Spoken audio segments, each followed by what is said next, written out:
Hello guys, हमारे YouTube channel पर आपका स्वागत है। अगर आपको वीडियोस पसंद आ रही हैं तो प्लीज़ लाइक करें, कमेंट करें और शेयर करें। अगर आपने चैनल को अभी तक सब्सक्राइब नहीं किया है तो प्लीज़ चैनल को सब्सक्राइब करें। तन्वी और अंतरा को ऋषभ ने उस फार्म हाउस पर बुलाया था जहां उसने डॉक्टर मनीषा पाटिल को रखा था। उसी वक्त मिस्टर शैडो एक लॉयर के ऑफिस से निकला था। लॉयर ने मिस्टर शैडो को यह बताया था कि दुनिया के लिए 25 साल पहले मधु आहूजा के घर में जो आग लगी थी उसी में रणवीर आहूजा की मौत हो गई थी। इसलिए पहले तो यह साबित करना पड़ेगा कि मिस्टर शैडो ही रणवीर आहूजा है। गाड़ी की पिछली सीट पर बैठा मिस्टर शैडो लॉयर की बातें याद कर रहा था। तब डेविड ने ड्राइविंग करते हुए कहा, बॉस, आप पूरा आहूजा ग्रुप ही ज़बरदस्ती क्यों नहीं खरीद लेते? भले ही इसके लिए बहुत सारा पैसा लगेगा, लेकिन आपको आपका हक वापस मिल जाएगा। यह सुनकर मिस्टर शैडो ने एक कड़वी मुस्कुराहट के साथ कहा, लेकिन अगर मेरे हक की चीज़ पाने के लिए भी मुझे पैसे चुकाने पड़े तो फिर उस चीज़ को हासिल करने का क्या मतलब है? इस बात का डेविड के पास भी कोई जवाब नहीं था। उसने कहा, तो फिर क्या करेंगे? हमने इस मिशन के लिए बहुत सालों से मेहनत की है। अब इसे इतनी आसानी से तो अधूरा नहीं छोड़ सकते ना बॉस। यह सुनते ही मिस्टर शैडो ने गहरी आवाज़ में कहा, बिल्कुल नहीं। अगर हमें आहूजा ग्रुप नहीं मिला तो फिर उसे पूरी तरह से बर्बाद करने के अलावा और कोई ऑप्शन नहीं बचता। मिस्टर शैडो यह बोल रहा था तब फ़ोन पर एक नोटिफिकेशन आया। डेविड ने ड्राइव करते करते फ़ोन उठाकर देखा और उसके चेहरे के हाव भाव गंभीर हो गए। उसने तुरंत मिस्टर शैडो से कहा, बॉस, तन्वी कश्यप मैम को शहर के बाहर लेकर जा रही हैं। यह सुनकर मिस्टर शैडो ने कहा, मुझे पता है कि तन्वी अंतरा को एयरपोर्ट से पिक करने वाली थी और दोनों कहीं साथ में जाने वाले थे।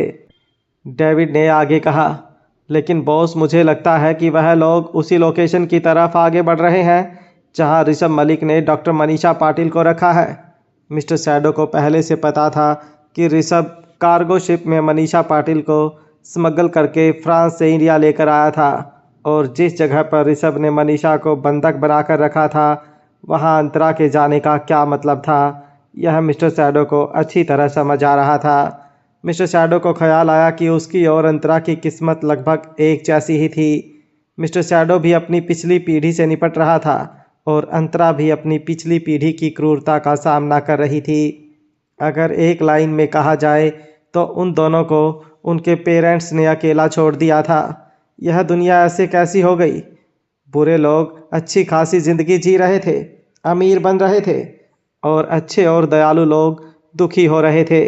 मिस्टर शैडो ने इन सब ख्यालों को अपने दिमाग से निकाला और एक गहरी सांस लेकर डेविड से पूछा, अंतरा को प्रोटेक्ट करने के लिए कोई गया है? इसके जवाब में डेविड ने कहा, यस बॉस, हमारे 2 आदमी सीक्रेटली उनका पीछा कर रहे हैं। यह सुनकर मिस्टर शैडो ने कहा, उन लोगों से कहना कि अब से अंतरा पर ज़्यादा ध्यान दें क्योंकि अब एक के बाद एक गड़े मुर्दे उखड़ने वाले हैं। मुझे लगता है कि आज जब डॉक्टर मनीषा सच्चाई बताएगी तो अंतरा शायद बर्दाश्त नहीं कर पाएगी। डेविड ने रियर व्यू मिरर में देखकर पूछा, बॉस, अगर आप कहें तो हम भी वहां चलते हैं। यह कहते ही डेविड को गाड़ी का हॉर्न सुनाई दिया। उसने देखा कि एक गाड़ी रॉन्ग साइड में बिल्कुल उसके सामने से आ रही थी। डेविड ने उससे बचने के लिए तुरंत स्टीयरिंग व्हील घुमाया और उसके साथ ही गाड़ी रास्ते के एक पेड़ के साथ जोर से टकरा गई। भारी टक्कर से गाड़ी के एयर बैग्स खुल गए। डेविड को चक्कर आ रहे थे, फिर भी उसने तुरंत पूछा, बॉस, आप ठीक हो? उसने रियर व्यू मिरर में देखा कि मिस्टर शैडो का चेहरा खून से लथपथ था। यह देखकर डेविड घबरा गया। मैं ठीक हूँ, यह कहते हुए मिस्टर शैडो ने धीरे से अपना हाथ उठाया और बड़ी मुश्किल से अपना मास्क उतारा। वह मास्क लोहे का था जिसकी वजह से धार ने उसकी स्किन को काट दिया और खून निकलने लगा था जो कि भयानक दिख रहा था। मास्क की धार ऊपरी हिस्से में थी। घाव मिस्टर शैडो के सिर पर थे। बाल की वजह से घाव इतना गहरा है यह पता नहीं चल पा रहा था। मिस्टर शैडो ने डेविड से कहा, चलो अब निकलो यहाँ से। डेविड थोड़ा पैनिक हो गया था। लेकिन आप ठीक? मिस्टर शैडो ने उसकी बात काटते हुए कहा, पहले यहाँ से निकलो, अगर किसी ने पुलिस बुला ली तो प्रॉब्लम हो जाएगी। यह सुनकर डेविड ने हाँ में अपना सर हिलाया और गाड़ी को रिवर्स किया। उसके बाद वह तुरंत वहां से निकल गए। पीछे से उन लोगों को दूसरी गाड़ी वाले की आवाज़ सुनाई दे रही थी। अरे तुम लोग क्यों भाग रहे हो? गलती मेरी थी, मैं कंपनसेशन देने के लिए तैयार हूँ। मिस्टर सैडो ने मुड़कर देखा कि जिस गाड़ी से उन लोगों का एक्सीडेंट होने वाला था उस पर लाल रंग की टेप से एल चिपकाया हुआ था। मतलब वह आदमी गाड़ी सीख रहा था। मिस्टर सैडो ने मन ही मन कहा, शायद आज का दिन ही अच्छा नहीं है, एक भी काम ठीक से नहीं हो रहा है। डेविड मिस्टर सैडो को पहले हॉस्पिटल लेकर गया। डेविड को खुद को भी कुछ ज़्यादा ही चोट लगी थी, इसलिए उसे कुछ टेस्ट करवाने भेजा गया था। मिस्टर सैडो को ज़्यादा चोट नहीं आई थी, इसलिए घाव का ड्रेसिंग करने के बाद डॉक्टर ने कहा, आपका घाव ज़्यादा गहरा नहीं है, जल्दी ठीक हो जाएगा, लेकिन हाँ, 1 हफ्ते तक घाव को गीला मत होने देना। यह सुनकर मिस्टर सैडो ने थैंक यू कहा और उठकर वहाँ से निकल रहा था कि डॉक्टर ने उसे रोकते हुए कहा, हमारे हॉस्पिटल में प्लास्टिक सर्जरी डिपार्टमेंट बहुत अच्छा है। अगर आप चाहें तो एक बार अपने चेहरे के घाव के लिए कंसल्ट कर सकते हैं। मेरे हिसाब से यह घाव हट सकता है, जिससे आपको हर वक्त मास्क नहीं पहनना पड़ेगा। यह बात मिस्टर सैडो ने बहुत बार सुनी थी। जब भी वह किसी हॉस्पिटल जाता था तब उसे यह सुझाव मिलता ही था, लेकिन हर बार वह मना कर देता था। हालांकि आज उसके मुंह से कुछ अलग ही बात निकली। उसने डॉक्टर से कहा, लेकिन क्या प्लास्टिक सर्जरी होने के बाद मेरा चेहरा बिल्कुल वैसा ही दिखेगा जैसा बिना इस घाव के दिखता था? डॉक्टर ने थोड़ा सोचा और फिर कहा, अगर आपको वैसा रिजल्ट चाहिए फिर तो आपके लिए स्किन ट्रांसप्लांट ही बेस्ट रहेगा। यह सुनकर मिस्टर सैडो ने पूछा कि उसमें कितना टाइम लगता है। डॉक्टर ने बताया कि ट्रीटमेंट और सर्जरी के लिए कम से कम 4 से 6 महीने लग सकते हैं और उसके बाद कुछ टाइम तक दवाइयाँ भी खानी पड़ती हैं। मिस्टर सैडो ने तुरंत यह आइडिया रिजेक्ट कर दिया। उसने डॉक्टर से पूछा, इससे कम वक्त में हो जाए ऐसा कोई तरीका? इसके जवाब में डॉक्टर ने ना में अपना सर हिलाया। मिस्टर सैडो ने कहा, थैंक यू डॉक्टर, फ़िलहाल तो मेरे पास इतना वक्त नहीं है, लेकिन जब भी रहेगा तब मैं ज़रूर आऊँगा। यह सुनकर डॉक्टर मुस्कुराया। तब तक डेविड भी वापस आ गया था। उसकी हालत मिस्टर सैडो से ज़्यादा ख़राब थी।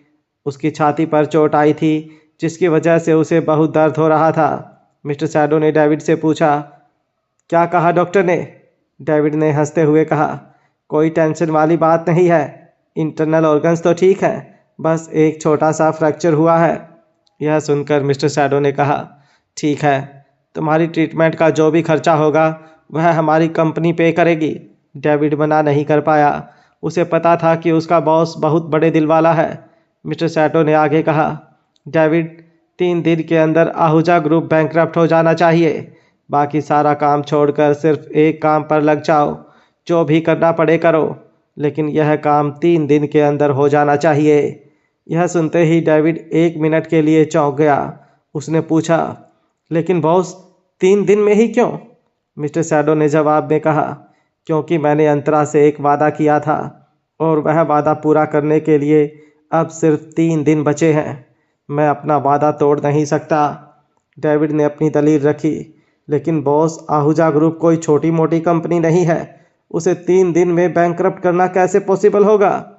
मिस्टर सैडो ने अपना सिर झुकाकर वापस से मास्क पहना और डेविड से कड़ी आवाज़ में पूछा, तुम बस इतना बताओ कि यह काम तुमसे 3 दिन में हो पाएगा या नहीं? यह सुनकर डेविड ने जवाब दिया, ऐसा नहीं है कि मैं नहीं कर सकता। अगर मैंने अपनी पूरी ताकत लगा दी तो ज़रूर हो सकता है, लेकिन बॉस, हमें यह नहीं भूलना चाहिए कि दुश्मन को तो हम हरा देंगे, लेकिन उसके साथ हमारी कंपनी भी बहुत कमज़ोर पड़ जाएगी और हमें रिकवर होने में बहुत वक्त लगेगा। इसलिए मेरा सुझाव है कि हमें दूसरे तरीके सोचने चाहिए। यह सुनते ही मिस्टर सैडो ने कहा, मेरे पास इतना वक्त नहीं है, तुम अभी से इस पर काम करना शुरू कर दो। डेविड अपने बॉस को अच्छी तरह से जानता था। अगर उसने एक बार अपना मन बना लिया तो कोई उसका फैसला नहीं बदल सकता था। इसलिए उसने हाँ में अपना सर हिला दिया। हॉस्पिटल से निकलने के बाद मिस्टर सैडो ने डेविड को ऑफिस भेज दिया और खुद अपने घर आकर दादी से मिलने सीधा अटारी में पहुंचा। दादी शास्त्र पढ़ रही थी। अचानक मिस्टर सैडो को देखकर वह हैरान भी हुई और खुश भी, लेकिन जैसे ही दादी की मिस्टर सैडो की मलहम पट्टी पर नज़र पड़ी तो वह घबरा गई। उसने पूछा, अरे, यह चोट कैसे आई तुझे? मिस्टर शैडो ने बताया, कुछ नहीं दादी, छोटा सा एक्सीडेंट हो गया और फिक्र की कोई बात नहीं है, हॉस्पिटल जाकर ही आया हूँ।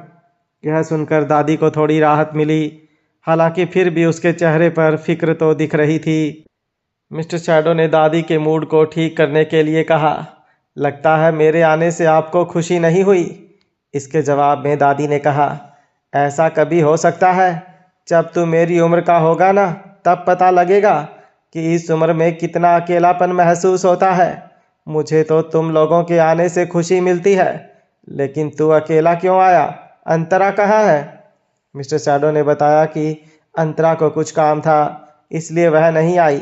दादी ने एक आह भरी और मिस्टर शैडो को अंतरा का ख्याल रखने की सलाह दी। मिस्टर शैडो ने हाँ में अपना सर हिलाया। दादी अपने हाथ में पकड़ी माला की तरफ कुछ पल देखती और फिर मिस्टर शैडो से पूछ लिया, क्या बात करनी है? यह सुनकर मिस्टर शैडो ने कहा, कुछ भी तो नहीं। दादी ने उसे टोक दिया, झूठ मत बोल, मैंने तुझे बचपन से पाला है, तेरी रग रग से वाकिफ़ हूँ। तू जब से यहाँ आया तब से मुझे पता है कि तेरा मूड ठीक नहीं है। बता क्या बात है? यह सुनकर मिस्टर शैडो ने एक कड़वी मुस्कुराहट के साथ कहा, मैं भूल ही गया था कि दादी की नज़र से कुछ भी नहीं बच सकता। दादी ने कुछ पल मिस्टर शैडो को देखा और पूछा, तू आहूजा परिवार के बारे में कुछ कहना चाहता है ना? मिस्टर शैडो ने अपना सिर हाँ में हिलाया और कहा, मुझे अब आहूजा ग्रुप नहीं चाहिए। यह सुनते ही दादी ने पूछा, लेकिन अचानक से तूने अपना मन क्यों बदल दिया? अगर पैसों की कमी है तो मुझे बता, तुझे कितने पैसे चाहिए? वह मैं दूंगी। मिस्टर शैडो ने दादी को बताया, पैसों की बात नहीं है, पैसे तो मेरे पास भी हैं, लेकिन उन लोगों को पैसे देकर आहूजा ग्रुप अपने नाम करने का कोई फ़ायदा नहीं है। मैं बस उन लोगों को खुश नहीं देखना चाहता। यह बात सुनकर दादी समझ गई। उसने कहा, मतलब तू उन लोगों को पूरी तरह से बर्बाद कर देना चाहता है? मिस्टर शैडो ने हामी भरी और बताया, मैं एक लॉयर से मिलकर आ रहा हूँ। उसने बताया कि कानूनी तरीके से तो मेरा हक मिलना मुश्किल है, इसलिए मैं आहूजा ग्रुप को पूरी तरह मिटा देना चाहता हूँ, ताकि मधु और रुद्र आहूजा भी साथ में ख़त्म हो जाएं और उनकी ज़िंदगी जहन्नुम बन जाए। यह सुनकर दादी ने पूछा, क्या यह तेरा आखिरी फैसला है? मिस्टर शैडो कुछ देर तक चुप रहा और फिर दादी को बताया, मैं नहीं चाहता कि उन दोनों की वजह से मेरे और अंतरा के फ्यूचर पर कोई असर पड़े, और इसके लिए मैं कोई भी कीमत चुकाने के लिए तैयार हूँ। यह सुनकर दादी ने एक आह भरी और कहा, ठीक है, तुझे जो भी करना है मैं उसमें तेरे साथ हूँ। अगर तुझे अभी मुझसे कोई मदद चाहिए तो बता। मिस्टर शैडो ने कहा, आपको बस उन लोगों को कुछ पैसे उधार देने हैं। यह सुनकर दादी हैरान रह गई। यहाँ पर मिस्टर शैडो दादी को अपना प्लान समझा रहा था। उसी वक्त दूसरी तरफ फार्म हाउस के बाहर वही डरावना माहौल था। शाम ढल रही थी, हवा चलते ही घास की सरसराहट सुनाई दे रही थी। इसके अलावा सिर्फ झिंगूर की आवाज़ गूंज रही थी। फार्म हाउस के अंदर ऋषभ लकड़े के स्टूल पर बैठा था। उसके हाथ में एक डायरी थी। वह उसके एक के बाद एक पन्ने पलट रहा था। ऋषभ के पैरों के पास जमीन पर हाथ पैर बंधी मनीषा थी। उसकी आंखों और मुंह पर भी कपड़ा बंधा था। ऋषभ अंतरा के आने का इंतजार कर रहा था। अचानक से ऋषभ ने कहा, बहुत ही घटिया हैंडराइटिंग है तुम्हारी।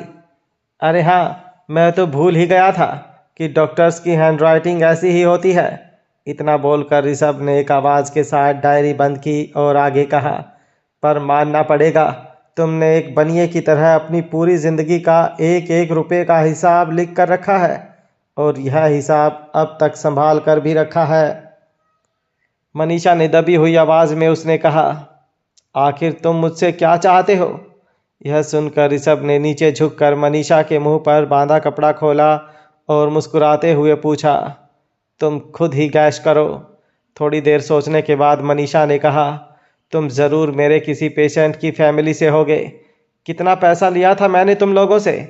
मैं वह सारे पैसे लौटा दूंगी, लेकिन मुझे छोड़ दो। ऋषभ ने मजाक उड़ाते हुए कहा, अगर तुम्हें छोड़ना ही होता तो फ्रांस से यहाँ तक क्यों लाता?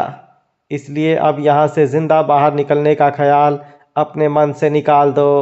यह सुनते ही मनीषा डर के मारे कांपने लगी। ऋषभ ने डायरी साइड पर फेंक दी और मनीषा से पूछा, अगर तुम जिंदा रहना चाहती हो तो मैं तुम्हें एक मौका दे सकता हूँ। मनीषा तुरंत बोल पड़ी, हाँ मैं जीना चाहती हूँ, प्लीज़ मुझे जाने दो। मैं वादा करती हूँ अब से मैं सारे गलत काम छोड़ दूंगी। यह सुनकर ऋषभ ने मनीषा को चुप कराते हुए कहा, पहले मेरी बात ध्यान से सुन। अभी कोई आने वाला है, तुझे उसके सवालों के सही जवाब देने हैं। अगर एक भी गलत जवाब दिया ना तो मैं तुझे एक झटके में जान से नहीं मारूंगा, बल्कि यहाँ पर बांध कर चला जाऊंगा ताकि धीरे धीरे तड़प तड़प कर तेरी जान निकल जाए। यह सुनकर मनीषा के चेहरे का रंग उड़ गया। उसे समझ आ गया था कि अगर उसने ऋषभ की बात नहीं मानी तो वह भूखी प्यासी मरने वाली थी। तब तक ऋषभ को एक गाड़ी की लाइट्स दिखी। वह घर के बाहर निकला। गाड़ी का दरवाज़ा खुला और अंतरा बाहर निकली। अंतरा और ऋषभ को मिले काफ़ी दिन हो गए थे। अंतरा वैसी ही दिख रही थी, सिर्फ उसका पेट थोड़ा बड़ा दिख रहा था। ऋषभ ने अपनी नज़रें झुका ली। वह अंतरा के पेट को नहीं देखना चाहता था। तन्वी ने ऋषभ की तरफ आते हुए पूछा, क्या हुआ ऋषभ? तन्वी के नज़दीक आते ही ऋषभ 2 कदम पीछे हट गया। यह देखकर तन्वी ने पूछा, यह क्या था ऋषभ? क्या मेरी बॉडी से बदबू आ रही है या फिर मुझे कोई बीमारी है जो तुम मुझसे दूर भाग रहे हो? इसके जवाब में ऋषभ ने कहा, कुछ नहीं, आजकल मेरे भाई का मूड अच्छा नहीं रहता। मैं नहीं चाहता कि वह मुझे अब्रॉड भेज दे। यह सुनकर तन्वी कंफ्यूज हो गई। उसने पूछा, वह अच्छे मूड में क्यों नहीं है? ऋषभ ने अपना सिर पीटा और पूछा, तो तुम्हें नहीं पता कि उसका मूड क्यों खराब रहता है? यह सुनते ही तन्वी ने चिढ़कर कहा, अरे मैं उसकी माँ थोड़ी हूँ। छोड़ो, अभी जिसके लिए तुमने बुलाया है पहले वह बताओ। तुमने बोला था कि अंतरा की माँ की मौत के बारे में तुम्हारे पास कोई इन्फॉर्मेशन है। अंतरा तन्वी के पीछे खड़ी थी। वह अंदर से थोड़ी कांप रही थी। अंतरा के मन में हमेशा से एक गांठ रही थी कि वह अपनी माँ से नहीं मिल पाई, लेकिन वह इस घड़ी के लिए हमेशा से तैयार थी। उसकी माँ की मौत आसान नहीं रही होगी। उसे यह भी पता था कि माँ की मौत महेश और लता से जुड़ी है, और यह सब जानने के लिए ही अंतरा महेश के घर में काफ़ी दिनों तक रही, लेकिन उसे कुछ पता नहीं चल पाया था। और फिर एक के बाद एक चीज़ें होने लगी। उसका काम भी चल रहा था। हालांकि फिर भी अंतरा अपने इस मकसद को भूली नहीं थी, पर उसने यह कभी नहीं सोचा था कि यह बात उसे ऋषभ से जानने को मिलेगी। अंतरा ने दबी हुई आवाज़ के साथ पूछा, मिस्टर मलिक, पहले तो मुझे यह बताइए कि क्या इसका महेश दीक्षित से कुछ लेना देना है? ऋषभ को अंतरा की हालत समझ आ रही थी। उसने अंतरा के पास आकर पूछा, अंतरा तुम ठीक हो? जवाब में अंतरा ने कहा, हाँ मैं ठीक हूँ। आप बस मुझे यह बताओ कि मेरी माँ की मौत कैसे हुई थी। यह सुनकर ऋषभ ने कहा, यह तो बहुत लंबी कहानी है। अंदर चलो और खुद ही उस गायनेकोलॉजिस्ट से पूछ लो जिसने तुम्हारी माँ की डिलीवरी की थी। मनीषा पाटिल अंदर थी। यह जानकर अंतरा दंग रह गई, क्योंकि मिस्टर शैडो ने बताया था कि अब अगर मनीषा इंडिया लौटी तो सीधा जेल जाएगी। अंतरा को समझ नहीं आ रहा था कि वह ऋषभ के पास कैसे थी। हालांकि मनीषा के साथ अंतरा की यह पहली मुलाकात नहीं थी। अंतरा के फैलोपियन ट्यूब ब्लॉकेज का रिपोर्ट मनीषा ने ही बना कर दिया था। उस वक्त अंतरा यह जानकर टूट गई थी कि वह जिंदगी भर माँ नहीं बन पाएगी। उसके बाद अंतरा को आहूजा निवास से निकाल दिया गया था। गायत्री ने उसकी जगह ले ली थी। अंतरा के मामा का ऑपरेशन। अंतरा को एक के बाद एक भयानक वारदातें याद आने लगी, और इसके साथ ही अंतरा का बैलेंस बिगड़ गया। वह ज़मीन पर गिरने ही वाली थी कि उसके पास खड़े ऋषभ ने अंतरा को संभाल लिया। ऋषभ ने पूछा, अंतरा, अगर तुम्हारी तबीयत ठीक नहीं है तो हम फिर कभी आ जाएंगे। अंतरा ने अपना सिर ना में हिलाया और कहा, मैं ठीक हूँ, शायद जेट लैग की वजह से ऐसा हुआ। अंतरा के पास ऋषभ को अपनी हालत समझाने की एनर्जी नहीं थी। उसने आगे कहा, मैं भी पागल हूँ ना। इतने सालों से मैं अपनी माँ के बारे में जानने की कोशिश कर रही थी, लेकिन आज जब मुझे पता चलने वाला है तो मैं उससे कतरा रही हूँ। यह सुनकर तन्वी अंतरा के पास आई और उसे अपने गले लगाते हुए कहा, डर मत अंतरा, मैं तेरे साथ हूँ। ऋषभ ने भी कहा, तुम्हें डरने की ज़रूरत नहीं है, अब वह डरेंगे जिन्होंने बुरे काम किए हैं। इतना बोलकर ऋषभ अंदर गया। तन्वी और अंतरा भी धीरे धीरे चलते हुए उसके पीछे गए। अंदर आते ही ऋषभ ने मनीषा को एक लात मारी। उसके साथ मनीषा डर के मारे कांपती हुई पीछे होकर दीवार पर सट गई। ऋषभ ने कहा, अब तुझसे जो भी पूछा जाएगा उसका सही सही जवाब देना, और याद रखना सच के अलावा तेरे मुंह से कुछ ना निकले, वरना तुझे पता है कि तेरा क्या हश्र होगा। यह सुनकर मनीषा ने अपना सिर हाँ में हिलाया। अभी भी मनीषा की आंखों पर पट्टी बंधी थी, इसलिए वह सामने वाले को देख नहीं सकी। वह अपना सिर ऊपर उठाकर सामने वाले के सवाल पूछने का इंतज़ार करने लगी। ऋषभ ने अपने पॉकेट से एक रिकॉर्डिंग पेन निकाली और मनीषा के सामने रख दी। उसके बाद ऋषभ ने अंतरा को देखकर इशारा किया कि अब वह शुरू कर सकती है। अंतरा ने हाँ में अपना सर हिलाया और फिर गहरी सांस लेकर खुद को शांत किया। उसके बाद पूछा, 27 साल पहले तुमने एक माधुरी बंसल नाम की औरत की डिलीवरी की थी, उसकी मौत कैसे हुई थी? माधुरी का नाम पढ़ते ही मनीषा चौंक गई और पूछा, तुम कौन हो? अंतरा ने कहा, मेरे सवाल का जवाब दो। मनीषा डर के मारे काँप रही थी। उसने हिचकिचाते हुए जवाब दिया, डिलीवरी में उसे बहुत ज़्यादा ब्लीडिंग हो गई थी। ब्लीडिंग क्यों हुई थी? क्योंकि उसका गर्भाशय पूरी तरह खुला नहीं था। यह सुनकर अंतरा ने पूछा, तुम एक गायनेकोलॉजिस्ट हो, अगर गर्भाशय पूरी तरह खुला नहीं था तो तुमने उसे डिलीवरी के लिए मजबूर क्यों किया? क्या तुमने उसे प्रसूति दी थी या फिर जल्दी डिलीवरी हो उसके लिए उसके साथ जोर ज़बरदस्ती की थी? अंतरा की आभा से मनीषा बहुत डर गई थी। वह ठीक से बोल भी नहीं पा रही थी। कांपती आवाज़ में उसने कहा, मैंने नहीं, वह तो उसने खुद ही फ़ोन उठाया था। उसी ने मुझे पेट को ज़ोर से दबाने कहा था। वो मुझसे भीख मांग रही थी, बस यही हुआ था। यह सुनते ही अंतरा चीख पड़ी, बकवास बंद कर, ऐसा कभी नहीं हो सकता। अंतरा के यह बोलते ही उसके पेट में हल्का सा दर्द उठा। तन्वी तुरंत उसके पास आई और अंतरा से पूछा कि वह ठीक तो है। ऋषभ ने तुरंत ही रिकॉर्डिंग बंद की और अंतरा को कुर्सी पर बिठाने में तन्वी की मदद की। ऋषभ ने कहा, अंतरा पहले थोड़ा रिलैक्स करो, अगर फिर भी तुम्हें ठीक ना लगे तो हम हॉस्पिटल चलेंगे, क्योंकि मनीषा तो यहीं पर रहने वाली है, इसलिए तुम जब चाहो इससे आकर सवाल पूछ सकती हो।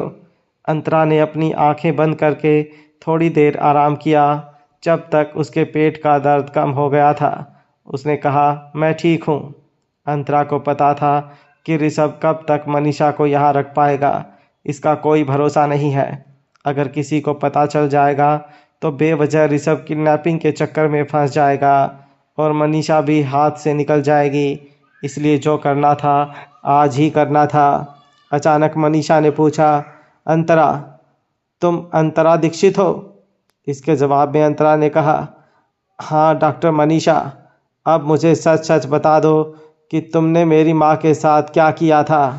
आज मुझे सिर्फ सच सुनना है। मेरी माँ की मौत की वजह क्या थी? ऋषभ ने फिर से रिकॉर्डिंग शुरू कर दी थी। मनीषा को समझ आ गया था कि अगर कोई आम पेशेंट होता तो वह भोली भाली बनकर दया की भीख मांग लेती, लेकिन अंतरा के सामने उसका कोई पैंतरा काम नहीं आने वाला था। मनीषा ने अंतरा से कहा, यह सवाल मुझसे पूछने से बेहतर है कि अपने पिता से पूछो। अंतरा ने उसे टोकते हुए कहा, उसे भी पूछूंगी, फिलहाल तुम बताओ और फिक्र मत करो। जिसने मेरी माँ को तकलीफ़ पहुँचाई है उन सब से बदला लूँगी मैं। तुम लोगों में से कोई नहीं बचेगा, तुम तो बस शुरुआत हो। यह सुनकर मनीषा ने एक आह भरी और कहा, अच्छा, अगर तुम्हें सब कुछ बताकर भी मैं बचने नहीं वाली हूँ तो फिर बताने का क्या फ़ायदा? मनीषा की बात सुनकर अंतरा ने उसका मजाक उड़ाया। चुप रहकर ट्राई कर लो।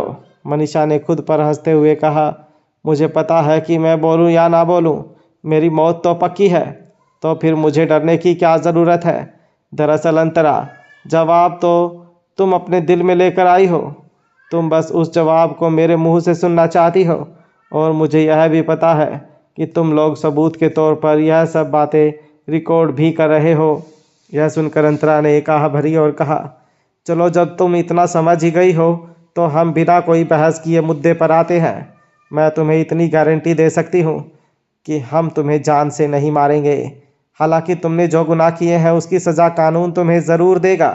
अंतरा की बात सुनकर मनीषा ज़ोर से हंस पड़ी।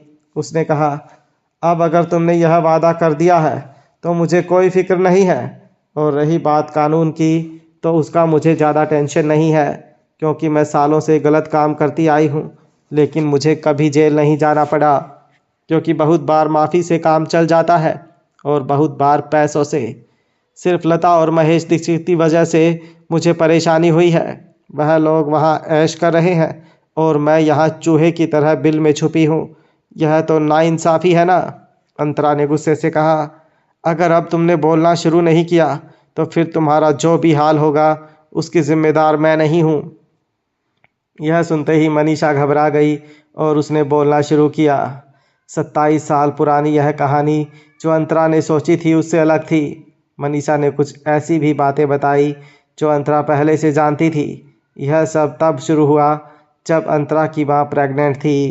मनीषा ने कहा, जब मैं माधुरी से पहली बार मिली थी तब थोड़ी हैरान रह गई थी। वह बहुत खूबसूरत थी, लेकिन उसके चेहरे का रंग उड़ा हुआ था। वह मेरे पास चेकअप के लिए आई थी। उसकी प्रेगनेंसी को सिर्फ 1 महीना हुआ था। ऋषभ, तन्वी और अंतरा ध्यान से मनीषा की बातें सुन रहे थे। मनीषा ने आगे कहा, उसके लिए आसान नहीं था।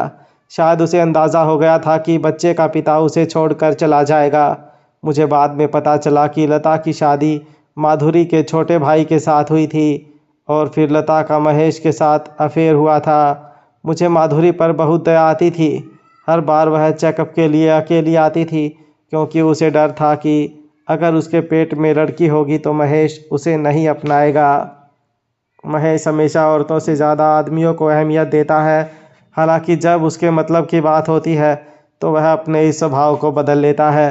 मुझे बाद में लता से पता चला कि महेश ने माधुरी से नज़दीकियाँ सिर्फ इसलिए बढ़ाई थी क्योंकि उसे माधुरी के डिज़ाइंस चाहिए थे। यह सुनकर अंतरा चौंक गई। वह मनीषा के आगे बोलने का इंतज़ार कर रही थी। मनीषा ने आगे बताया, मुझे नहीं पता कि उन तीनों के बीच क्या हुआ था। उसके बाद एक दिन माधुरी के दोनों भाई उसे लेकर मेरे पास आए। उसकी प्रेगनेंसी का 8वां महीना चल रहा था। वह खून से लथपथ थी। उसके आते ही उसे ऑपरेशन थिएटर में ले जाया गया। माधुरी रो रही थी कि उसे एयरपोर्ट जाना है, उसे महेश के पास जाना है, लेकिन डिलीवरी की एक प्रोसेस होती है, इसमें जल्दबाजी करना मुमकिन नहीं होता। माधुरी ने मुझे कोई ऐसी दवा या इंजेक्शन देने के लिए कहा जिससे डिलीवरी जल्द हो जाए। मेरे लिए भी पैसे ऐंठने का अच्छा मौका था। उसने मुझे पैसे दिए, बदले में मैंने उसे दबा। वैसे तो यह नियमों के खिलाफ था, लेकिन माधुरी खुद ही ऐसा करना चाहती थी और मैं पैसे कमाना चाहती थी। लेकिन बाद में मुझे लता ने कॉल किया और बताया कि वह अब्रॉड जा रही है और जब तक वह लोग निकल ना जाएं तब तक माधुरी को किसी भी तरह हॉस्पिटल में रोकने के लिए कहा। यह सब सुनकर ऋषभ और तन्वी ने एक दूसरे को देखा और फिर अंतरा को। अंतरा एक पुतले की तरह मनीषा की बातें सुन रही थी। मनीषा ने आगे बताया, माधुरी को बहुत ब्लीडिंग हो रही थी।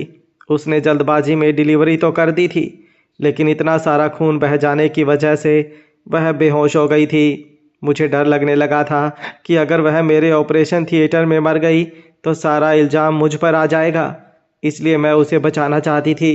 लेकिन फिर महेश ने मुझे फ़ोन करके यह बोला कि बच्ची का बाप वह है, लेकिन उसे माधुरी और बच्ची दोनों में से किसी के साथ कोई रिश्ता नहीं रखना, इसलिए उसने मुझे माधुरी को बचाने से मना कर दिया। जब सच्चाई अंतरा के सामने रखी गई तो अंतरा के लिए उसे पचाना बहुत मुश्किल था। उसे ऐसा लग रहा था कि यह सब बताते वक्त मनीषा के चेहरे पर आक्रोश दिख रहा था। क्या मनीषा माधुरी से नफरत करती थी? मनीषा को क्या हक था उसकी माँ से नफरत करने का? अंतरा किसी ट्रांस में चली गई थी। अंतरा, अंतरा। अंतरा को समझ आ रहा था कि कोई उसका नाम पुकार रहा है। अंतरा को एहसास हुआ कि उसके हाथों में टूटी हुई लकड़ियाँ थी। उसके अलावा बहुत सारे टुकड़े ज़मीन पर बिखरे पड़े थे और उसके साथ लाल रंग के धब्बे भी थे। अंतरा के हाथ पर भी लाल रंग के धब्बे थे। ऋषभ ने अंतरा का हाथ पकड़कर कहा, अंतरा प्लीज़ शांत हो जाओ। अंतरा के हाथ बर्फ़ की तरह ठंडे थे। उसे ऋषभ की बात नहीं सुनाई दी, इसलिए उसने कोई जवाब नहीं दिया। तन्वी भी अपने सदमे से बाहर आई और उसने तुरंत अंतरा के पास आकर कहा, अंतरा शांत हो जाओ, इन सबको सज़ा मिलेगी। तुम प्रेग्नेंट हो, कम से कम अपने बच्चे के लिए खुद को संभालो। बच्चा। यह शब्द सुनकर अंतरा धीरे धीरे अपने ट्रांस से बाहर आने लगी। उसे एहसास हुआ कि उसके पेट में बच्चा था। बहुत जल्द वह माँ बनने वाली थी। लेकिन उसकी माँ का क्या? उसकी माँ को कितना बड़ा धोखा दिया गया था। जिस आदमी को उसकी माँ ने इतना प्यार किया था, उसने एक फ़ोन करके यह बोल दिया कि माधुरी को बचाने की कोई ज़रूरत नहीं है। अंतरा की हालत देखकर तन्वी ने पैनिक होते हुए कहा, अंतरा, क्या मैं मिस्टर शैडो को कॉल करके यहाँ बुलाऊं? तन्वी के यह बोलते ही अंतरा वापस होश में आई और अचानक से उसके हाथ से लकड़ी छूटकर ज़मीन पर गिर गई। दरअसल वह लकड़ी नहीं थी, बल्कि टूटी हुई कुर्सी के टुकड़े थे। अंतरा को याद आया कि उसने कुर्सी उठाकर मनीषा पर ज़ोर से पटक दी थी।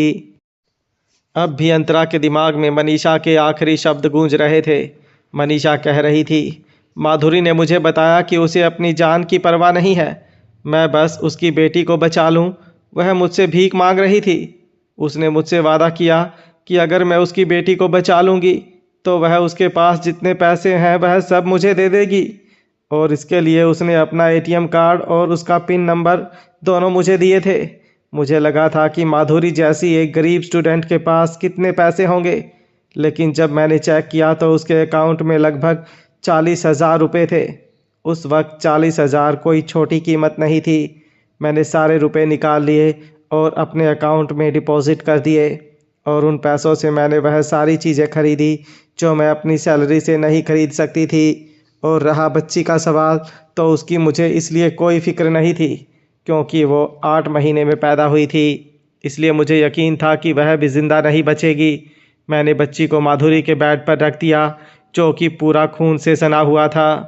मनीषा के इतना बोलने के बाद आगे क्या हुआ था यह अंतरा को याद नहीं। उसने सीधा लकड़ी की कुर्सी उठाई और मनीषा के सिर पर पटक दी, जिसके साथ ही मनीषा के सिर से खून का फव्वारा उड़ा। उसके छींटे अंतरा के शरीर पर भी पड़े। अंतरा के हाथ में भी हल्की सी चोट लग गई थी। अंतरा को ख्याल आया कि उसकी माँ का भी इसी तरह खून बहा होगा। अंतरा को आगे कुछ जानने की ज़रूरत नहीं थी। उसे पता था कि उसकी माँ की मौत के बाद उसके दोनों मामा उसे घर लेकर आए थे, और अंतरा को पालने के लिए उसके दोनों मामा ने मेहनत करके पैसे कमाए थे, जो कि असल में महेश की जिम्मेदारी थी। लेकिन वह कहाँ था? महेश ने अंतरा की माँ के डिज़ाइंस चुराकर उन डिज़ाइंस को अपनी डिज़ाइंस बताई थी और गोल्ड मेडल जीता था, और फिर इतने सालों तक अब्रॉड में काम किया। महेश ने आज तक जो भी नाम दौलत रेपुटेशन कमाई थी वह सब असल में अंतरा की माँ का था। अंतरा की मुट्ठियाँ इस तरह कसकर भींच गई थी कि उसके नाखून हथेली को चीर कर अंदर जाने वाले थे। अंतरा का शरीर गुस्से से कांप रहा था। उसने पूछा, क्या यह मर गई? ऋषभ ने अपनी उंगलियां मनीषा के नाक के पास ले जाकर चेक किया और कहा, सांसें तो चल रही हैं। तन्वी अंतरा को रोकने के लिए उसके पास ही खड़ी थी। उसे डर था कि अंतरा कहीं फिर से मनीषा पर हमला ना कर दे। वह अंतरा को बचपन से जानती थी, इसलिए वह समझ सकती थी कि अंतरा को अपनी माँ की मौत की सच्चाई जानकर कितना बड़ा झटका लगा होगा। ऋषभ ने उन दोनों की तरफ आते हुए कहा, चलो निकलते हैं। यह सुनकर तन्वी ने पूछा, लेकिन इस मनीषा का क्या करना है? इसे यहाँ ऐसे ही छोड़ दें? ऋषभ ने कहा, पर तुम्हें इसकी इतनी फिक्र क्यों हो रही है? तन्वी ने बताया कि अगर मनीषा मर गई तो कहीं अंतरा किसी मुसीबत में ना फंस जाए। ऋषभ ने समझाया कि मनीषा के मरने से किसी को कोई फर्क नहीं पड़ने वाला है। हालांकि फिर भी ऋषभ कोई रिस्क नहीं लेना चाहता था, इसलिए उसने तन्वी से कहा, एक काम करो, मेरे भाई को कॉल करके यहाँ बुला लो, वह सब संभाल लेगा, और जब तक वो यहाँ ना आ जाए तब तक कहीं मत जाना। तन्वी ने थोड़ा टेंशन में कहा, लेकिन तुम इतनी रात को अंतरा को कहाँ लेकर जा रहे हो? इसके जवाब में ऋषभ ने बताया, फिक्र मत करो, मैं उसे होटल सहारा ही छोड़ने जा रहा हूँ। मुझे पता है कि अंतरा मुझसे नहीं बल्कि कबीर से प्यार करती है और मैं उसके फैसले की इज्जत करता हूँ। मैं अंतरा के साथ बस इसलिए जा रहा हूँ ताकि वह सही सलामत वापस पहुँच सके। तन्वी ने हामी भरी और फिर ऋषभ के साथ मिलकर उसकी गाड़ी से अंतरा का सामान निकाल कर ऋषभ की गाड़ी में रखा। उसके बाद ऋषभ और अंतरा गाड़ी में बैठे और वहाँ से निकल गए। रास्ते में अंतरा सीट पर सिर टिकाकर आंख बांध किए बैठी थी। ऋषभ को समझ नहीं आ रहा था कि वह सो रही थी या किसी गहरी सोच में थी। ऋषभ की नज़र अंतरा के हाथ पर पड़ी। उस पर अभी भी मनीषा के खून के छींटों के निशान थे। लगभग 1 घंटे बाद वह लोग होटल सहारा पहुँचे। ऋषभ ने टिश्यू बॉक्स में से टिश्यू निकालकर अंतरा को दिए और उसके हाथ की तरफ इशारा किया। अंतरा ने टिश्यू लिए और निशान पोंछने लगी। ऋषभ ने कहा, अगर आज तुमने थोड़ा और ज़ोर से मारा होता तो शायद मनीषा ऑन द स्पॉट मर जाती। यह सुनकर अंतरा ने एक कड़वी मुस्कुराहट के साथ कहा, अगर मैं प्रेग्नेंट नहीं होती तो सच में उसे जान से मार देती, लेकिन मैं नहीं चाहती कि मेरा बच्चा ऐसा कुछ एक्सपीरियंस करे। ऋषभ ने एक गहरी सांस ली और कहा, मुझे लगता है कि सच जानकर तुम्हें बहुत ही दुख हुआ है। इससे तो यह अच्छा था कि तुम्हें सच कभी पता ही ना चलता, और इसके लिए कहीं ना कहीं मैं भी जिम्मेदार हूँ, क्योंकि मेरी वजह से तुम्हें यह कड़वी सच्चाई सुननी पड़ी। अगर ऐसा नहीं हुआ होता तो शायद तुम एक नॉर्मल और खुशहाल जिंदगी जी सकती थी। यह सुनकर अंतरा ने हल्की मुस्कुराहट के साथ कहा, आपको अफसोस करने की कोई ज़रूरत नहीं है। कभी ना कभी तो सच्चाई पता चलनी ही थी, और वैसे भी सच्चाई तो हमेशा कड़वी ही होती है। मुझे बस इस बात का दुख है कि मेरी माँ बच सकती थी, लेकिन उसे बचाया नहीं गया। ऋषभ ने अंतरा को दिलासा देते हुए कहा, तुम्हारी इसमें कोई गलती नहीं थी। तुम्हें तो पता भी नहीं था कि पिछली पीढ़ी के आपस में क्या बैर थे, इसलिए तुम्हें दुखी होकर खुद को सजा देने की ज़रूरत नहीं है। इसके जवाब में अंतरा ने कहा, मैं दुखी नहीं हूँ। यह कहते हुए अंतरा ने ऋषभ की तरफ देखा। जब उन दोनों की नज़रें मिली तो ऋषभ को मन किया कि वह अंतरा को अपनी बाहों में भर ले, लेकिन उसके अंदर से एक आवाज़ आई कि उसे ऐसा नहीं करना चाहिए। अंतरा अब किसी और की हो चुकी थी। वह अपने स्वार्थ के लिए अंतरा के सुखी संसार में आग नहीं लगा सकता था। ऋषभ यह सोच रहा था, तब अचानक अंतरा ने कहा, मैं अपने बाप से बहुत नफरत करती हूँ। ऋषभ समझ सकता था कि महेश ने खुद माधुरी को मरवाया था, इसलिए जाहिर सी बात थी कि अंतरा उससे नफरत करेगी ही करेगी। अंतरा ने देखा स्क्रीन पर मिस्टर शैडो कॉलिंग फ्लैश हो रहा था। ऋषभ ने तुरंत कहा, अंतरा फ़ोन मत उठाओ। यह सुनकर अंतरा कंफ्यूज हो गई। उसने ऋषभ की तरफ सवालिया नज़र से देखा। ऋषभ ने आगे कहा, मैं यहाँ से निकल नहीं जाऊँ, उसके बाद तुम कबीर का फ़ोन उठाना। मैं तुम दोनों की प्यार भरी बातें नहीं सुन सकता। मैं इतना भी महान नहीं हूँ। यह सुनकर अंतरा ने ऋषभ की तरफ देखा। ऋषभ ने कहा, क्या? मुझे इस तरह से मत देखो, जैसे मैं कोई बेचारा हूँ। मैं कोई गली का रोमियो नहीं हूँ। मैं अमीर हूँ, ऊपर से हैंडसम भी। मेरे लिए लड़कियों की लाइन लगती है। जब मैं तुम्हें पूरी तरह भूल जाऊँगा तब उनमें से एक लड़की चुन लूँगा। यह कहकर ऋषभ ने झुककर उसका दरवाज़ा खोला और उसे कह दिया, जाओ। ऋषभ की बातें सुनकर अंतरा थोड़ी हिचकिचा रही थी। यह देखकर ऋषभ ने अंतरा को छेड़ते हुए कहा, मैं जानता हूँ कि मुझसे अलग होना तुम्हारे लिए बहुत मुश्किल है, लेकिन क्या करें, जाना तो पड़ेगा ना। यह सुनकर भी अंतरा हल्का सा मुस्कुराई। ऋषभ को याद आया कि अंतरा का सामान भी है, इसलिए वह खुद भी अंतरा और पीछे जाकर सामान उतारने लगा।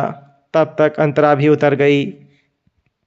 ऋषभ वापस गाड़ी में बैठा और उसने सनग्लासेस पहने और फिर अंतरा की तरफ देखकर कहा, मैंने कबीर को परख लिया है। वह सच में रुद्र आहूजा से बहुत अलग है। तुम उस पर भरोसा कर सकती हो। और मैंने यह भी मान लिया है कि मैं उसके सामने हार गया। फिर भी तुम्हें मेरे साथ दोस्ती का रिश्ता रखना पड़ेगा, इसलिए जब भी तुम्हें मेरी ज़रूरत पड़े तो एक कॉल कर देना, मैं हाजिर हो जाऊंगा। यह सुनकर अंतरा मुस्कुराई और ऋषभ को थैंक यू कहा। ऋषभ ने कहा, तुम्हें मुझे थैंक यू कहने की ज़रूरत नहीं है बेवकूफ़। चलो अब मैं चलता हूँ। ऋषभ के यह कहते ही गाड़ी का हेडलाइट ऑन हुई और तेज़ी से गाड़ी वहाँ से निकल गई। अंतरा को एक बात पूछने का मौका ही नहीं मिला। हालांकि अगर मौका मिलता तो भी शायद वह नहीं पूछ पाती। उसे समझ नहीं आया कि रात में ऋषभ ने सनग्लासेस क्यों लगाए थे। क्या ऋषभ ने कूल दिखने के लिए ऐसा किया था, या फिर वह कुछ छुपा रहा था? शायद ऋषभ की यह बात सच थी कि कभी कभी हकीकत लोगों को दुखी कर देती है, इसलिए जो जैसा है उसे वैसा ही रहने देना चाहिए। जब ऋषभ अपनी फीलिंग्स बता रहा था तब अंतरा ने जानबूझकर उसे कोई जवाब नहीं दिया, क्योंकि वह नहीं चाहती थी कि फिर से ऋषभ के दिल में उसके लिए कोई उम्मीद जगे। अंतरा यह सब सोच रही थी कि तभी फिर से उसका फ़ोन बजा। इस बार अंतरा ने फ़ोन उठाया और कहा, हाँ मैं जस्ट होटल पहुंची हूँ, बस ऊपर ही जा रही हूँ। आप पहुंच गए रूम में? फ़ोन की दूसरी तरफ से मिस्टर शैडो ने जवाब दिया, मैं अभी तुम्हारे पीछे ही हूँ अंतरा। यह सुनकर अंतरा तुरंत मुड़ी। मिस्टर शैडो थोड़ी दूर से चलते हुए अंतरा की तरफ आया। मिस्टर शैडो के माथे पर पट्टी देखकर अंतरा घबरा गई। वह कुछ पूछे उसके पहले ही मिस्टर शैडो ने बता दिया कि एक छोटा सा एक्सीडेंट हुआ था, लेकिन घबराने वाली कोई बात नहीं है। इतना बताने के बाद मिस्टर शैडो ने उसे अपनी बाहों में खींचकर कहा, सॉरी अंतरा, आज मैं तुम्हारे साथ नहीं रह पाया। अंतरा ने मिस्टर शैडो के कंधे पर झुकते हुए पूछा, आपने अपने उन अधूरे कामों को पूरा कर लिया? इसके जवाब में मिस्टर शैडो ने बताया, बस खत्म होने ही वाला है। क्या है कि एक बिजनेसमैन को सिर्फ बिजनेस करना चाहिए, रिश्तों के प्रॉब्लम्स को सुलझाना उसके बस की बात नहीं होती। यह सुनकर अंतरा ने अपना सिर उठाकर मिस्टर शैडो को देखा और पूछा, क्या वह मामला आपके किसी रिश्ते से जुड़ा है? मिस्टर शैडो ने हाँ में अपना सिर हिलाया। यह देखकर अंतरा थोड़ी नर्वस हो गई। उसने कहा, मैं जानती हूँ कि मुझे यह सवाल नहीं पूछना चाहिए, लेकिन फिर भी पूछ रही हूँ, क्या यह मामला आपकी पुरानी गर्लफ्रेंड से जुड़ा हुआ है? यह सुनकर मिस्टर शैडो कुछ देर के लिए खामोश रहा और फिर हाँ में जवाब दिया। अंतरा ने पूछा, क्या आप अब भी मुझे नहीं बता सकते? मिस्टर शैडो ने अंतरा के माथे पर किस किया और कहा, 3 दिन बाद तुम्हें सब कुछ पता चल जाएगा। अब आखिरी 1% काम बचा हुआ है, जो कि सबसे मुश्किल काम है। वह खत्म होने के बाद मैं तुम्हें सब बता दूंगा। यह सुनकर अंतरा ने हाँ में अपना सर हिलाया। मिस्टर शैडो ने अचानक अंतरा से पूछा, तुम्हें कुछ हुआ है क्या?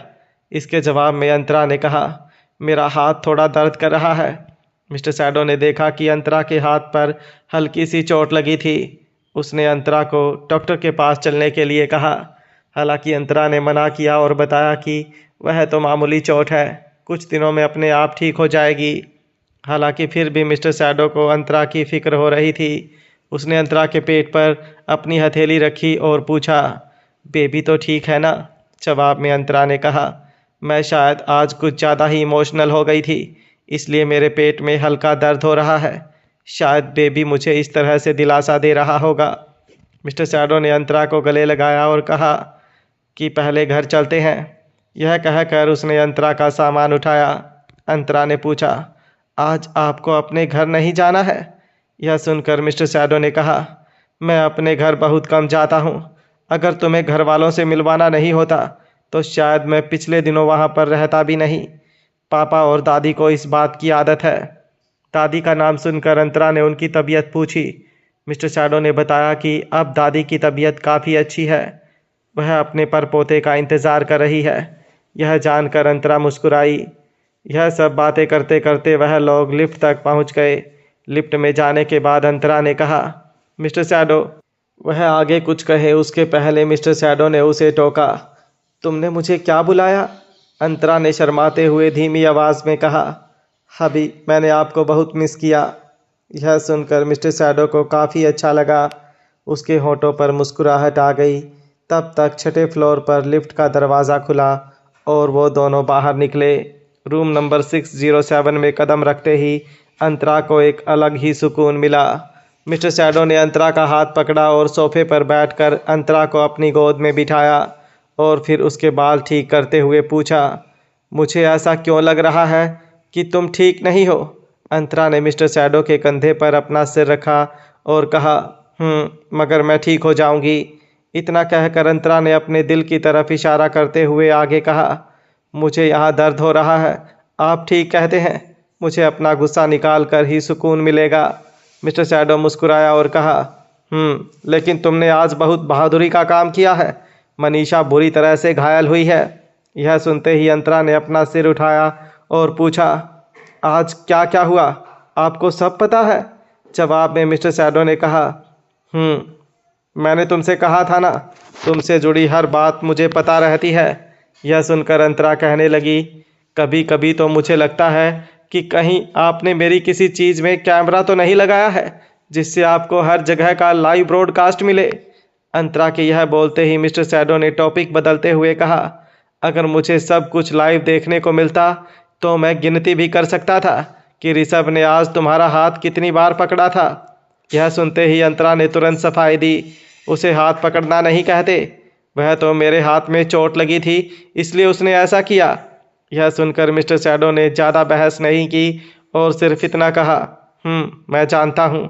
अंतरा ने मिस्टर शैडो को कस कर गले लगाया और बताया, मुझे पता है कि आप इतने नैरो माइंड इंसान नहीं हो। अंतरा के यह कहते ही मिस्टर शैडो ने मजाक उड़ाते हुए कहा, फिर तो तुम मुझे ठीक से जान नहीं पाई, क्योंकि लोग मुझे मतलबी कहते हैं। अगर किसी ने मुझसे उधार लिया है तो मैं उसे उधार चुकाने के लिए मजबूर कर देता हूँ। अगर किसी ने मुझे कोई नुकसान पहुँचाया है तो मैं ज़रूर उसका बदला लेता हूँ। यह सुनकर अंतरा ने अपना सिर हाँ में हिलाया और कहा, मैं जानती हूँ कि आप अपनी उन प्रॉब्लम के बारे में बात कर रहे हो, पर मुझे आपके सीक्रेट नहीं जानने। मुझे बस आपके फैमिली बैकग्राउंड के बारे में जानना है। मुझे यह समझ नहीं आ रहा है कि इतना पावरफुल कौन है जिससे बदला लेने के लिए आपको इतना वक्त लग गया।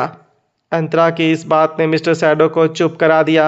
थोड़ी देर तक कोई जवाब ना मिलने पर अंतरा ने कहा, छोड़ो, मैंने तो ऐसे ही कैजुअली पूछा था। वैसे भी अब सिर्फ 3 दिन बचे हैं, मैं इंतज़ार कर लूँगी। अंतरा के यह बोलने के बाद फिर थोड़ी देर तक खामोशी छा गई।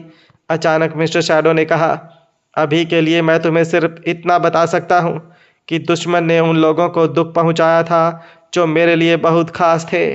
अगर मैं चाहूँ तो उनको एक झटके में ख़त्म कर सकता हूँ, लेकिन मैं दुश्मन को तड़पाना चाहता हूँ ताकि उसे भी उसी दुख का स्वाद चखने मिले, तब जाकर मुझे सुकून मिलेगा। यह सुनकर अंतरा सोच में पड़ गई कि ऐसा कौन हो सकता है जो मिस्टर शैडो के लिए खास हो। कुछ देर सोचने के बाद अंतरा ने पूछा, मतलब दुश्मन ने आपके सगे माँ बाप को दुख पहुँचाया था? इसके जवाब में मिस्टर शैडो ने बताया, नहीं, मैं जिस लड़की से प्यार करता था उसे। यह सुनते ही अंतरा हक्की बक्की रह गई। उसे याद आया कि मिस्टर शैडो ने उसे पहले ही बताया था कि वह किसी से बहुत प्यार करता था, लेकिन उस लड़की ने किसी और से शादी कर ली थी, इसलिए दोनों को अलग होना पड़ा और मिस्टर शैडो अंतरा के पास आ गया। अंतरा मिस्टर शैडो से पूछना चाहती थी कि वह औरत कौन है, लेकिन बहुत कोशिश करने के बावजूद उसके मुंह से शब्द ही नहीं निकल रहे थे। आखिर में उसने खुद को रोक लिया, क्योंकि आज एक हकीकत जानकर वह खुद को कमज़ोर महसूस कर रही थी। अब दूसरी सच्चाई सुनने से उसे डर लग रहा था। सच्चाई, यह शब्द याद आते ही फिर एक बार अंतरा का शरीर कांप उठा। मिस्टर शैडो को भी यह महसूस हुआ। उसने अंतरा को कस कर गले लगाया और पूछा कि क्या उसे ठंड लग रही है। अंतरा ने अपना सिर ना में हिलाया और कहा, मुझे थोड़ा डर लग रहा है। यह सुनकर मिस्टर शैडो ने अंतरा के बालों को सहलाते हुए पूछा, किस बात का? अंतरा ने कहा, अब मुझे सच्चाई से बहुत डर लगने लगा है। मिस्टर शैडो ने अंतरा को दिलासा देते हुए कहा, डरने की कोई ज़रूरत नहीं है। तुम सिर्फ मुझे इतना बता दो कि तुम्हें अपनी माँ की मौत का किस तरह से बदला लेना है, मैं तुम्हारी मदद करूँगा। अंतरा सोचने लगी कि उसे क्या करना चाहिए। तब उसे अचानक कुछ याद आया और उसने पूछा, मनीषा किस हाल में है? मिस्टर शैडो ने बताया, उस मामले को विक्रांत हैंडल कर रहा है, बहुत जल्द कुछ पता चल जाएगा। इतना कहने के बाद मिस्टर शैडो ने अंतरा को तसल्ली देते हुए कहा, अब तुम सब फिक्र छोड़कर सो जाओ। 3 दिन बाद हम शादी रजिस्टर कर लेंगे और तुम मेरी पत्नी बन जाओगी। यह सुनकर अंतरा ने मुस्कुराते हुए हाँ में अपना सिर हिलाया और उठकर नहाने चली गई। बर्लिन से लौटने के बाद वैसे ही उसे जेट लैग था और ऊपर से एयरपोर्ट से सीधा वह मनीषा से मिलने चली गई थी, इसलिए वह काफ़ी थक चुकी थी। अंतरा के नहाने के बाद मिस्टर शैडो ने उसे बेड पर लेटाया और उसके बालों को सहलाने लगा। अंतरा को नींद आने में मुश्किल से 5 मिनट लगे। उसके तुरंत बाद ही मिस्टर शैडो का फ़ोन बजा। उसने अंतरा को ब्लैंकेट ओढ़ाया और फ़ोन को लेकर बालकनी में चला गया।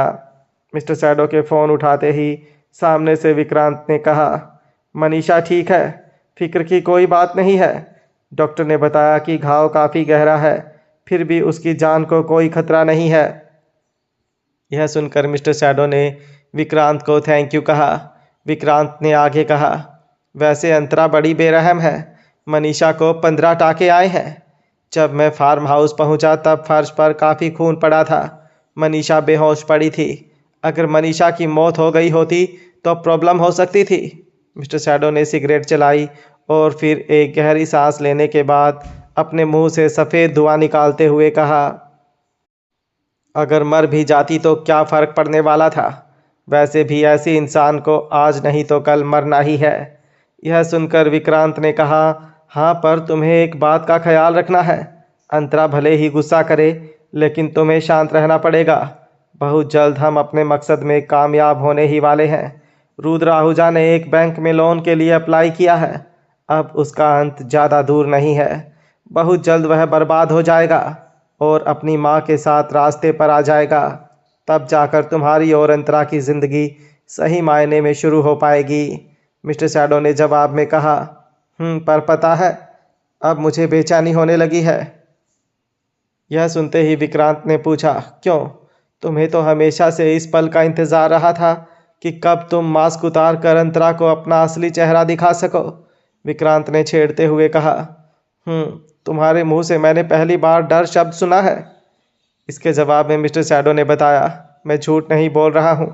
मुझे सच में इस बात का डर है कि जब अंतरा को पता चलेगा कि मैं रणवीर आहूजा हूँ और रुद्र आहूजा मेरा भाई है, तब वह कैसे रिएक्ट करेगी। गुस्सा होकर मुझे छोड़ देगी या फिर सब कुछ भुलाकर अपने पहले पति की भाभी बनने के लिए तैयार हो जाएगी। विक्रांत ने अपनी राय देते हुए कहा, जितना मैं अंतरा को जानता हूँ और जितना तन्वी ने मुझे उसके बारे में बताया है, उससे तो मुझे नहीं लगता कि वह नफरत में अंधी होकर तुम्हें छोड़ देगी। तुम दोनों का रिश्ता इतना भी कमज़ोर नहीं है, वह ज़रूर तुम्हें समझेगी। विक्रांत के यह बोलते ही मिस्टर शैडो ने उसकी बात को नकारते हुए कहा, ऐसा नहीं है। जब उसने अपनी माँ की मौत के पीछे की सच्चाई जानने के लिए महेश दीक्षित के घर पर रहने का फैसला किया था, तब से मैं समझ गया था कि यह लड़की अपने दिल में नफरत पाल सकती है। वह सब कुछ नज़रअंदाज कर सकती है, लेकिन अगर किसी ने उसका भरोसा तोड़ा तो फिर वह बेरहमी की हद भी पार कर देगी। यह सुनकर विक्रांत खामोश हो गया। उसे भी एक बेबसी महसूस हो रही थी। उसे लगा कि किस्मत भी इन दोनों के साथ कैसे खेल खेल रही थी। एक को उसकी माँ ने आग में छोड़ दिया था और दूसरी को उसके बाप, मामी, बहन सब ने धोखा दिया था। लेकिन फिर भी इन दोनों की मुलाकात हुई और दोनों एक दूसरे के प्यार में पड़ गए। मगर अब भी मधु और रुद्र आहूजा मिस्टर शैडो और अंतरा की खुशियों के रास्ते में रुकावट बनकर खड़े थे। विक्रांत ने एक आह भरी और कहा, मैंने पिछले 20 सालों से तुम्हारी पहचान छुपाने में मदद की है और मैं यह काम मरते दम तक करने को तैयार हूँ। यह सुनकर मिस्टर शैडो की भौहें सिकुड़ गई। उसने पूछा, तुम कहना क्या चाहते हो? विक्रांत ने कहा, यही कि अभी भी तुम्हें अपनी असली पहचान बताने की ज़रूरत नहीं है। तुम दुनिया की नज़र में कबीर जिंदल हो। रणवीर आहूजा 5 साल की उम्र में आग में जलकर मर गया था। उसे मरा हुआ ही रहने दो। आखिर में मिस्टर शैडो ने कहा, वैसे भी अब मेरे पास सिर्फ 3 दिन बचे हैं। मुझे जल्द से जल्द फैसला लेना पड़ेगा। यह कहने के बाद मिस्टर शैडो ने एक आह भरी और कहा, चलो फिर बाद में बात करते हैं। सामने से विक्रांत की आवाज़ आई, रुको 1 मिनट। मिस्टर शैडो को समझ आ रहा था कि फ़ोन की दूसरी तरफ विक्रांत हाँफ रहा था। उसने विक्रांत से पूछा कि क्या हुआ। जवाब में विक्रांत ने दांत पीसते हुए कहा, कुछ नहीं, एक जंगली बिल्ली ने मुझ पर हमला कर दिया था। दरअसल हुआ यह था कि तन्वी विक्रांत के पास आई थी और उसका फ़ोन छीनने के लिए कूद रही थी, क्योंकि उसे मिस्टर शैडो से पूछना था कि अब अंतरा कैसी है। हालांकि उसे यह नहीं पता था कि गलती से उसका नाखून विक्रांत के कान पर लग गया था, जिसकी वजह से उसमें से खून निकलने लगा था। यह देखकर तन्वी घबरा गई और तुरंत वहां से भाग गई। हालांकि विक्रांत ने तुरंत पीछे भागकर उसे पकड़ लिया और पूछा, कहाँ भाग रही हो? जवाब में तन्वी ने हिचकिचाते हुए कहा, मैं भाग नहीं रही थी, मैं तो। विक्रांत तन्वी के साथ बहस करने के मूड में बिल्कुल नहीं था। उसने अपने फ़ोन को लाउड स्पीकर पर डाला और कहा, तन्वी जानना चाहती है कि अब अंतरा कैसी है, उसे बहुत फिक्र हो रही है। सामने से मिस्टर शैडो का जवाब सुनाई दिया, वह ठीक है तन्वी, थकान की वजह से गहरी नींद में है। विक्रांत ने अपनी जंगली बिल्ली के चिन्ह को पकड़कर उसका चेहरा ऊपर उठाया और उसकी आंखों में देखकर पूछा, अब तसल्ली मिल गई? यह सुनकर तन्वी ने अपने गाल फुलाकर हाँ में सिर हिलाया।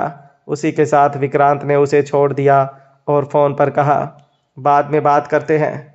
इतना कहकर विक्रांत ने फ़ोन कट किया और उसे जेब में रखकर तन्वी को घूरने लगा। तन्वी विक्रांत से नज़रें नहीं मिला पा रही थी। विक्रांत ने अपने कान से निकल रहे खून की तरफ इशारा करके कड़ी आवाज़ में पूछा, अब इसका क्या करेंगे? तन्वी ने घबराते हुए कहा, डॉक्टर के पास चलते हैं, जो भी खर्चा होगा वह मैं दे दूंगी। विक्रांत ने उस घाव को छुआ, उसके साथ उसकी उंगली पर खून लग गया। उसके बाद उसने तन्वी को घूरते हुए कहा, तुम्हें क्या लगता है कि मैं इतना गरीब हूं कि डॉक्टर की फीस भी नहीं दे सकता? अब तन्वी भी चिढ़ गई थी। उसने पूछा, तो फिर क्या चाहिए आपको? मैं एक्सेप्ट करती हूँ कि मैंने गलती की है और मुझे यह भी पता है कि आप मेडिकल फीस अफोर्ड कर सकते हो। तो अब आप ही बताओ कि आपको कैसा कॉम्पनसेशन चाहिए। आप एक अमाउंट बताओ, मैं आपको वह दे दूंगी। यह सुनकर विक्रांत ने पूछा, तुम्हारी 1 महीने की सैलरी क्या है?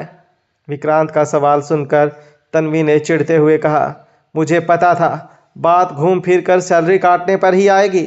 विक्रांत ने हंसते हुए कहा, मैं सैलरी काटने की बात नहीं कर रहा था, मैं तो यह पूछ रहा था कि क्या तुम्हें लगता है कि तुम अपनी सैलरी से मुझे किसी भी तरह का कॉम्पनसेशन चुका सकती हो? यह सुनते ही तन्वी ने गुस्से से कहा, ओह भाई साहब, वही तो पूछ रही हूँ कि आपको क्या चाहिए, यह बता दो, मैं वह दे दूंगी। और जल्दी बताओ, मेरे पास टाइम नहीं है। तन्वी की बात सुनकर विक्रांत के चेहरे पर एक मुस्कुराहट आ गई। विक्रांत को जो चाहिए था उसके लिए वह तन्वी को अपने साथ ले गया। आधी रात को जब तन्वी की नींद खुली तो उसका पूरा बदन दर्द कर रहा था। उसने देखा कि विक्रांत जा चुका था। उसे समझ आ गया कि विक्रांत से कही हुई आखिरी लाइन उसे बहुत भारी पड़ गई। उसे बहुत बुरी सज़ा मिली थी। बेड से उतरकर बाथरूम तक पहुंचने में उसे दीवार का सहारा लेना पड़ा। वो मन ही मन विक्रांत को गालियां दे रही थी। तन्वी को ख्याल आया कि क्या विक्रांत को हार्ट अटैक आने का डर नहीं था क्या? हालांकि तन्वी को ज़्यादा कोई प्रॉब्लम नहीं था, बस उसके पैर दर्द कर रहे थे।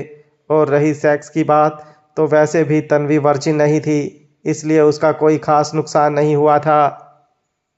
तन्वी काफ़ी बोर्ड लड़की थी।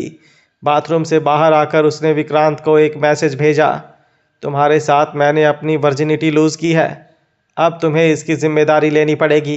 अभी के अभी मेरे अकाउंट में 5 लाख रुपए ट्रांसफ़र करो, वरना मैं मीडिया में तुम्हें एक्सपोज कर दूंगी। फिर हेडलाइंस आएंगी, एंटरटेनमेंट इंडस्ट्री का एक पिलर माना जाने वाला विक्रांत ग्रोवर किस तरह से अपने एम्प्लॉय का शोषण करता है। गौर से देखिए, इस तरीन देखो। तन्वी के यह मैसेज भेजने के कुछ मिनट बाद उसके फ़ोन पर बैंक से मैसेज आया कि विक्रांत ग्रोवर ने आपके अकाउंट में 25 लाख रुपए ट्रांसफ़र किए हैं। उसके तुरंत बाद तन्वी को विक्रांत का मैसेज आया, मैं जिम्मेदारी लेने के लिए तैयार हूँ, अगले 4 बार के पैसे भी एडवांस में ट्रांसफ़र कर दिए हैं। यह पढ़कर तन्वी दंग रह गई। तब तक फिर से विक्रांत का एक मैसेज आया, उसके बाद भी अगर तुम्हारा परफॉर्मेंस अच्छा रहा तो तुम्हारे बिना बोले तुम्हारे अकाउंट में पैसे ट्रांसफ़र होते रहेंगे। यह पढ़कर तन्वी ने मुस्कुराते हुए टाइप किया, कमीने हवस के पुजारी। दूसरी तरफ मिस्टर शैडो विक्रांत से बात हो जाने के बाद भी काफ़ी देर तक बालकनी में ही रुका था। सिगरेट के धुएं की स्मेल पूरी तरह गायब होने के बाद ही वह वापस अंदर गया। वह नहीं चाहता था कि प्रेगनेंसी में अंतरा को धुएं की थोड़ी सी भी स्मेल आए। अंदर आकर मिस्टर शैडो ने देखा कि अंतरा गहरी नींद में सो रही थी। मिस्टर शैडो उसे काफ़ी देर तक देखता रहा। उसे ख्याल आया कि इतनी छोटी उम्र में अंतरा के ऊपर इतनी गुजर चुकी थी जो कुछ लोगों पर पूरी ज़िंदगी में भी नहीं गुजरती।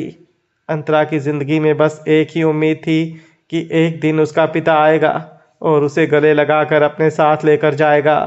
लेकिन ना सिर्फ उसके पिता ने किसी और से शादी कर ली थी, बल्कि उसकी माँ की मौत की वजह भी उसका पिता ही था।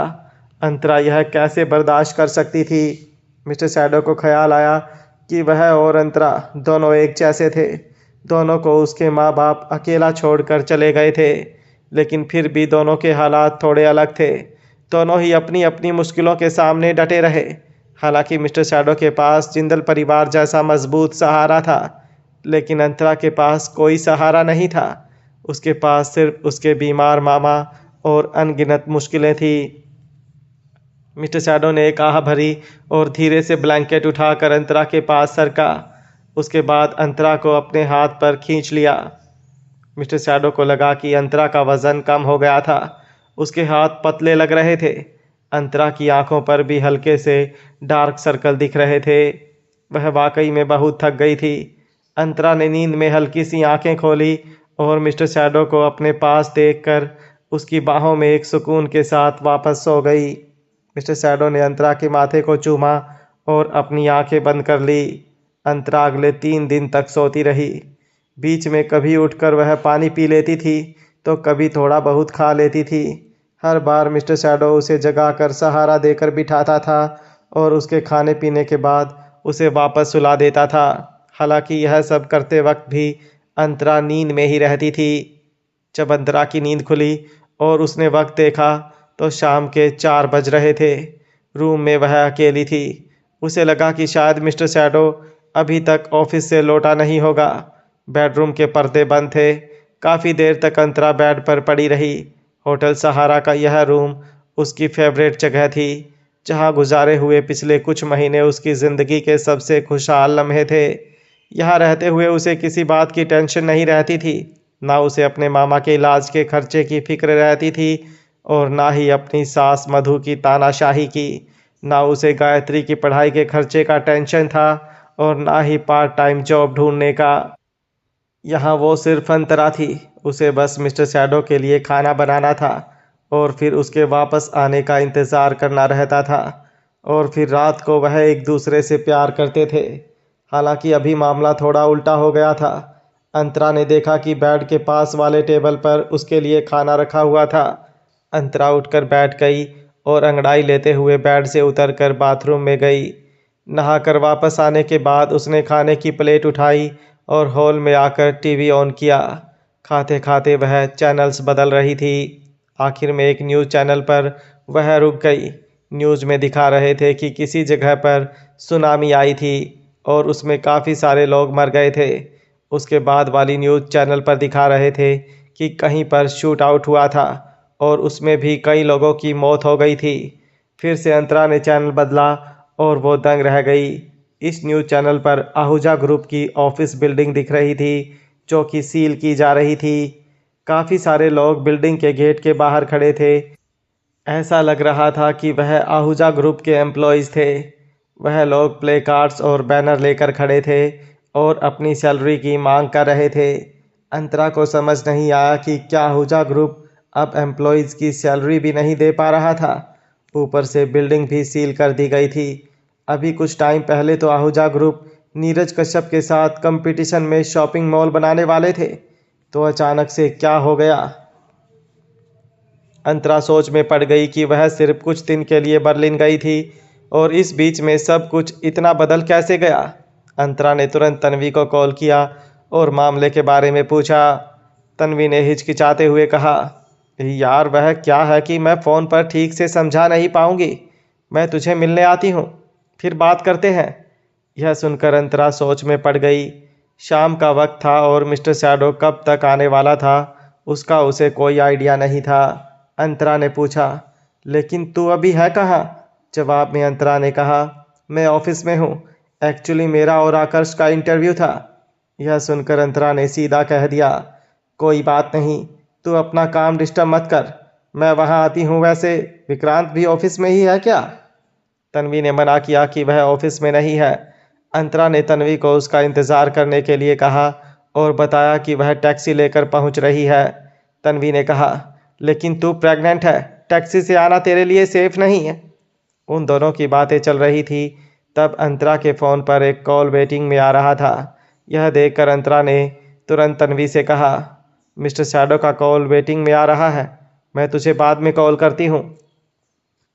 यह कहकर अंतरा ने तुरंत कॉल एक्सेप्ट किया और सामने से आवाज़ आई, तुम कब उठी और किसका कॉल था?